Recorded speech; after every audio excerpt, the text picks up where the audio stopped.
Good day friends. ఈరోజు sports news. లీడ్స్లో జరిగిన తొలి వన్డేలో ఓడిపోయారు. బర్మింగ్హామ్లో రెండో టెస్టులో బుమ్రా లేకుండా భారత జట్టు ఆతిథ్య జట్టు ఇంగ్లాండ్ గట్టి దెబ్బ కొట్టింది. రెండో టెస్టులో ఏకంగా 336 పరుగుల తేడాతో చారిత్రాత్మక విజయం సాధించింది. ఇప్పుడు మూడో టెస్ట్ సిరీస్కి ఆల్రెడీ గెలిచినటువంటి టీంతోటే ఆడాల్సిన ఉన్నప్పటికీ టీంలో కొన్ని మార్పులు చేయవలసిన పరిస్థితి ఏర్పడింది. ప్రపంచ నెంబర్ 1 సబలెంకా వింబుల్డన్ టైటిల్ దిశగా మరో అడుగు ముందుకేసింది. సిగ్మాండ్ సవాల్ను అధిగమిస్తూ సెమీఫైనల్లోకి చేరింది. అనిసియోవాతో పోరుకు సిద్ధమైంది. పురుషుల సింగిల్స్లో అల్కరాస్ జోరు కొనసాగుతుంది. 5వ సీడ్ ఫ్రిడ్జ్ కూడా సెమీస్లో చోటు సంపాదించాడు. అత్యంత విలువైన ఫ్రాంచైజీగా ఆర్సీబీ $29 మిలియన్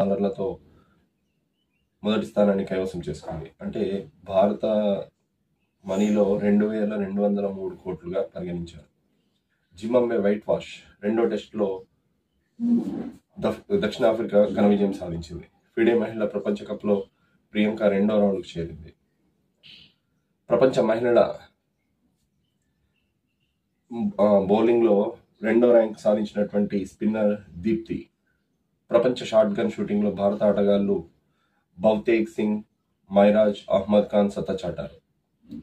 దయాల్పై కేసు నమోదు. మహిళపై లైంగిక వేధించడం నేపథ్యంలో ఆర్సీబీ ఆటగాడు దయాల్పై గజియాబాద్, ఉత్తరప్రదేశ్లో కేసు నమోదైంది.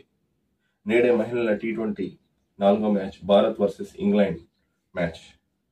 2026లో ఆసియా క్రీడల్లో సత్తా చాటడమే నా యొక్క లక్ష్యమని, 90 కేజీలు బరువు ఎత్తడమే స్నాచ్లో గెలుపు సాధిస్తానని ఒలింపిక్స్ రజత విజేత మీరాబాయి చాను ప్రకటించారు.